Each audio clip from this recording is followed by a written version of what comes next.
Assalamualaikum warahmatullahi wabarakatuh.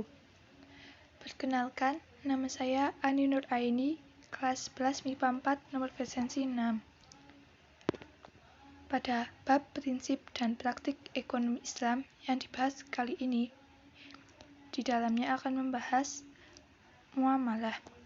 Muamalah sendiri mempunyai pengertian dari berbagai sumber, seperti dalam Kamus Bahasa Indonesia, yang artinya adalah hal-hal yang termasuk urusan kemasyarakatan seperti pergaulan, perdata, dan sebagainya. Sedangkan dalam fikih Islam, muamalah berarti tukar-menukar barang atau sesuatu yang memberi manfaat dengan cara yang ditempuhnya, seperti jual-beli, sewa-menyewa, upah-mengupah, pinjam-meminjam, urusan bercocok tanam, berserikat, dan urusan lainnya. Dalam melakukan transaksi ekonomi seperti jual-beli, sewa-menyewa, utang-piutang, dan pinjam-meminjam, Islam melarang beberapa hal, diantaranya seperti 1. Tidak boleh mempergunakan cara-cara yang batil. 2. Tidak boleh melakukan kegiatan riba. 3. Tidak boleh dengan cara-cara zalim atau aniaya. 4. Tidak boleh mempermainkan takaran, timbangan, kualitas, dan kehalalan. 5. Tidak boleh dengan cara-cara spekulasi atau berjudi. 6. Tidak boleh melakukan transaksi jual-beli barang haram.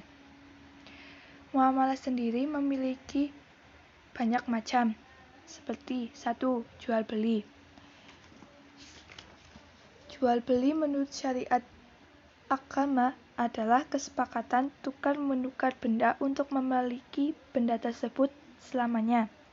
Jual-beli dibenarkan sesuai dengan firman Allah Subhanahu wa Ta'ala dalam surat Al-Baqarah ayat 275 dan 282. Syarat-syarat jual-beli yaitu 1. Penjual dan pembelinya haruslah sudah balik, berakal sehat, dan atas kehendak sendiri. 2. Uang dan barangnya haruslah halal dan suci. Haram jika menjual arak dan bangkai, begitu juga babi dan berhala, termasuk lemak bangkai tersebut. Bermanfaat. Membeli barang-barang yang tidak bermanfaat sama dengan pemborosan. Keadaan barang dapat diserahterimakan. Keadaan barang diketahui oleh penjual dan pembeli, dan barang itu milik sendiri. 3. Ijab qabul, yaitu jual-beli berlangsung jika suka sama suka.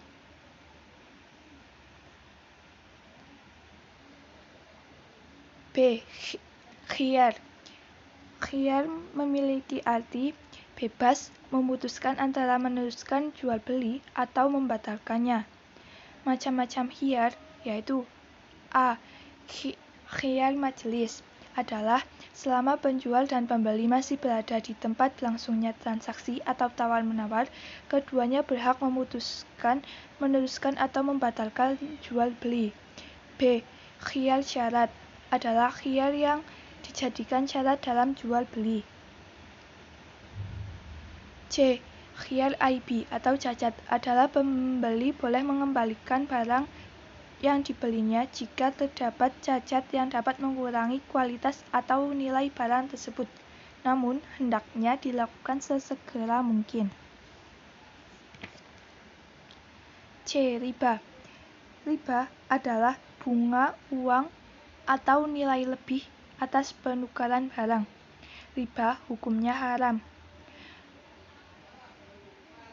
Guna menghindari riba, apabila mengadakan jual-beli barang sejenis seperti emas dengan emas, perak dengan emas, maka ditetapkan syarat A. Sama timbangan ukurannya. B. Dilakukan serah terima saat itu juga. C. Dibayar tunai. Dan apabila tidak sejenis seperti emas dan perak, boleh beda takarannya, namun harus secara tunai dan diserah terimakan saat itu juga. Macam-macam riba, yaitu riba fadli, adalah pertukaran sejenis yang tidak sama timbangannya. Misal, cincin emas 22 karat seberat 10 gram ditukar dengan emas 22 karat namun seberat 11 gram. Kelebihannya itu yang termasuk riba. B. Riba qardhi adalah pinjam-meminjam dengan syarat harus memberi kelebihan saat mengembalikannya. Misalnya, saat meminjam uang sebesar 100.000, namun saat dikembalikannya menjadi 115.000. Bunga pinjaman itulah yang disebut riba. Riba yadi adalah akad jual beli barang sejenis dan timbangannya, namun penjual dan pembeli berpisah sebelum melakukan serah terima, seperti penjual kacang atau ketela yang masih di dalam tanah. Riba nasihah adalah akad jual beli dengan menyerah barang beberapa waktu kemudian. Misalnya, membeli buah-buahan yang masih kecil di pohon, kemudian diserahkan setelah besar-besar atau setelah layak dipetik. Macam-macam muamalah yang kedua adalah utang piutang. Utang piutang adalah menyerahkan harta dan benda kepada seseorang dengan catatan akan dikembalikan pada waktu kemudian, tentu saja dengan tidak mengubah keadaannya. Rukun utang piutang yaitu 1. Yang berpiutang dan yang berutang. 2. Ada harta atau barang. 3. Lafal kesepakatan seperti saya utangkan ini kepadamu, maka yang berutang akan menjawab, ya saya utang dulu, beberapa hari kemudian jika saya sudah punya akan saya lunasi. Jika orang yang berutang tidak dapat melunasi tepat waktu karena kesulitan, Allah Subhanahu wa Ta'ala menganjurkan memberikan kelonggaran seperti pada surat Al-Baqarah ayat 80. Namun apabila orang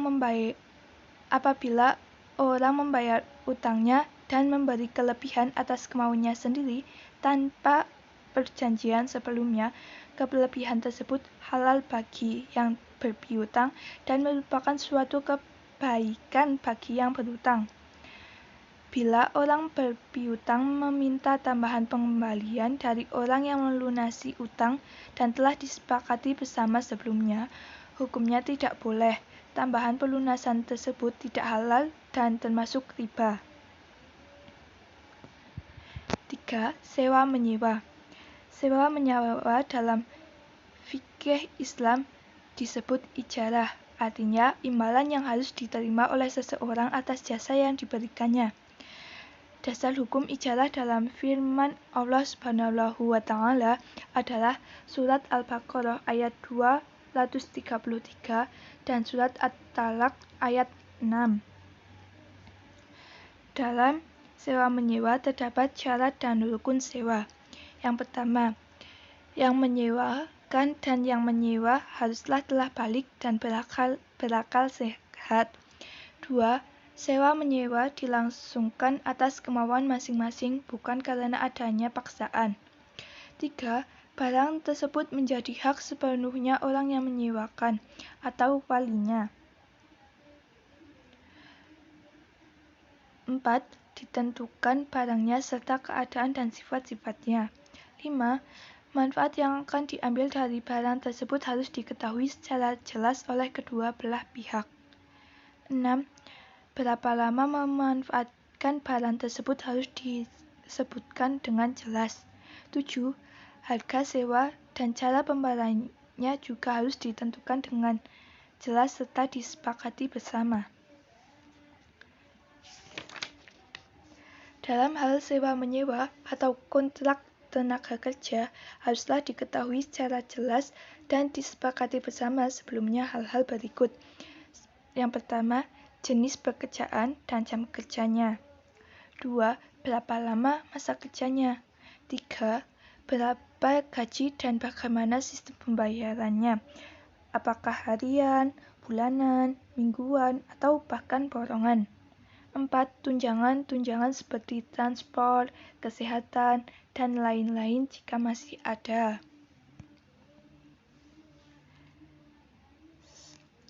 Yang selanjutnya adalah syirkah. Syirkah secara bahasa adalah perseroan, berarti mencampurkan dua bagian atau lebih sehingga tidak dapat lagi dibedakan antara bagian yang satu dengan bagian yang lainnya. Menurut istilah, syirkah adalah suatu akad yang dilakukan oleh dua pihak atau lebih yang bersepakat untuk melakukan suatu usaha dengan tujuan memperoleh keuntungan. Rukun dan syarat syirkah.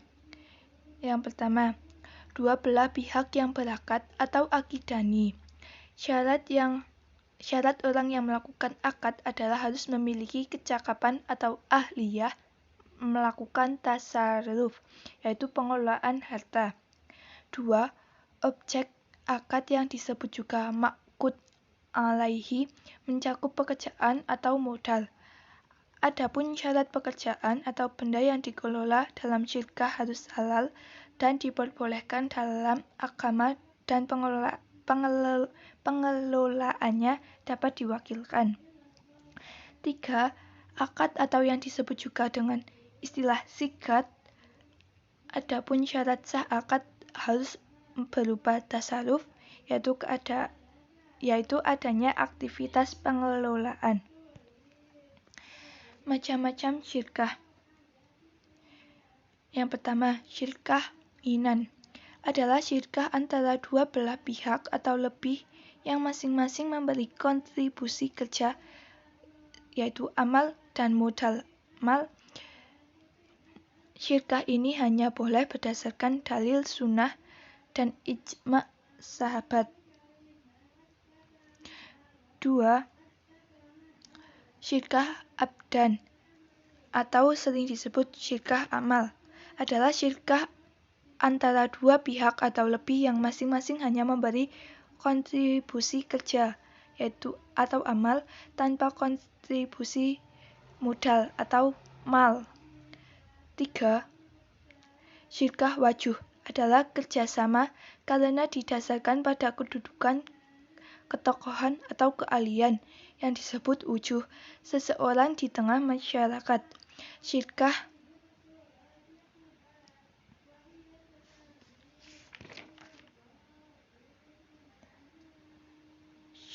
wujuh adalah syirkah antara dua pihak yang sama-sama memberikan kontribusi kerja atau amal dengan pihak ketiga yang memberikan kontribusi modal atau mal.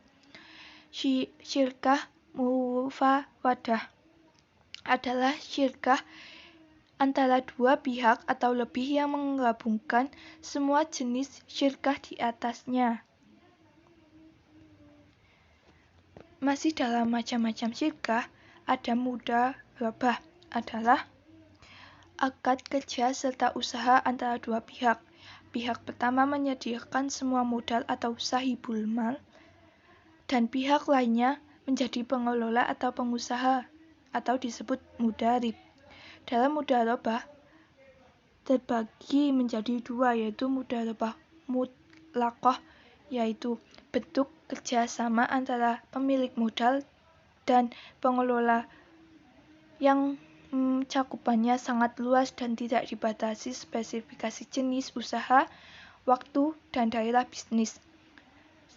Yang kedua, mudharabah muqayyadah merupakan kebalikan dari mudharabah mutlaqah, yaitu usaha yang akan dijalankan dengan dibatasi oleh jenis usaha, waktu, atau tempat usaha. 6. Ada musaqah, muzara'ah, dan mukharabah. Musaqah adalah kerjasama antara pemilik kebun dan petani. Pemilik kebun menyerahkan kepada petani agar dipelihara dan hasil panennya nanti akan dibagi dua menurut persentase yang ditentukan pada waktu akad. 2. Muzara'ah. Muzara'ah adalah kerjasama bidang pertanian antara pemilik lahan dan petani penggarap. Dalam kerjasama ini, benih tanaman berasal dari petani. Mukharabah ialah kerjasama dalam bidang pertanian antara pemilik lahan dan petani penggarap. Dalam kerjasama ini, benihnya berasal dari pemilik lahan. Antara muzara'ah dan mukharabah memang memiliki pengertian yang hampir sama. Hanya saja, asal benihnya yang berbeda. Selanjutnya, ada perbankan. Bank adalah sebuah lembaga keuangan yang bergerak dalam menghimpun dana masyarakat dan disalurkan kembali dengan menggunakan sistem bunga. Bank dilihat dari segi penerapannya dikelompokkan menjadi dua. Yang pertama, bank konvensional, yang merupakan bank yang fungsi utamanya menghimpun dana untuk disalurkan kepada yang memerlukan, baik perorangan maupun badan usaha. Yang kedua, bank Islam atau bank syariah, ialah bank yang menjalankan operasinya menurut syariat Islam. Bank syariah menggunakan beberapa cara yang bersih dari riba, misal mudharabah, musyarakah, wadiyah, qardul hasan, dan murabahah.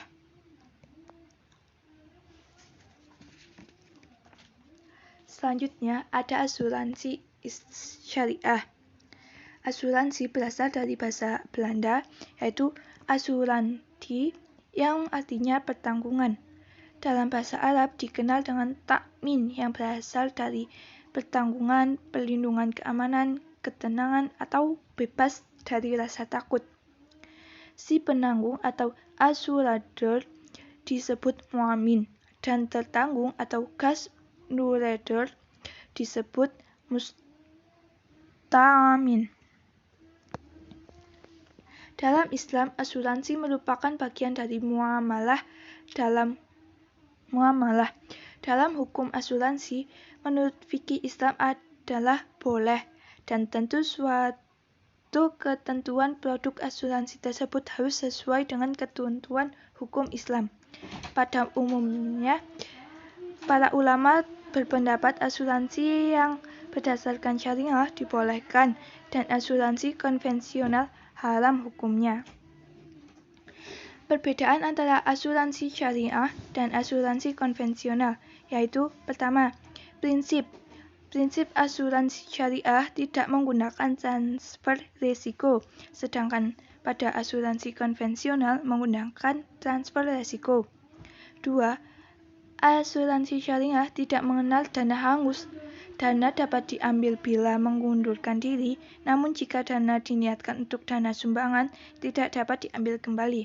Sedangkan dalam asuransi konvensional dikenal dana hangus, tidak dapat melanjutkan pembayaran atau premi jika ingin mengundurkan diri sebelum masa jatuh tempo. 3. Pembayaran klaim pada asuransi syariah dari rekening tabaru atau dana kebajikan, dana peserta yang sejak awal sudah diikhlaskan peserta untuk keperluan tolong-menolong bila terjadi musibah. Sedangkan asuransi konvensional dari dana rekening perusahaan. Kepemilikan dana asuransi syariah adalah dana yang terkumpul dari nasabah atau premi merupakan milik peserta. Perusahaan hanya memegang amanah untuk mengelola, sedangkan asuransi konvensional, dana yang terkumpul atau premi milik perusahaan sehingga perusahaan bebas menentukan investasinya. 5. Dewan Pengawas Syariah atau DPS mengawasi produk asuransi syariah dan investasi dana. Tetapi pada asuransi konvensional tidak ada dewan pengawas. 6. Akad asuransi syariah untuk tolong-menolong, sedangkan pada asuransi konvensional untuk jual beli. Sekian yang dapat saya jelaskan. Terima kasih. Wassalamualaikum warahmatullahi wabarakatuh.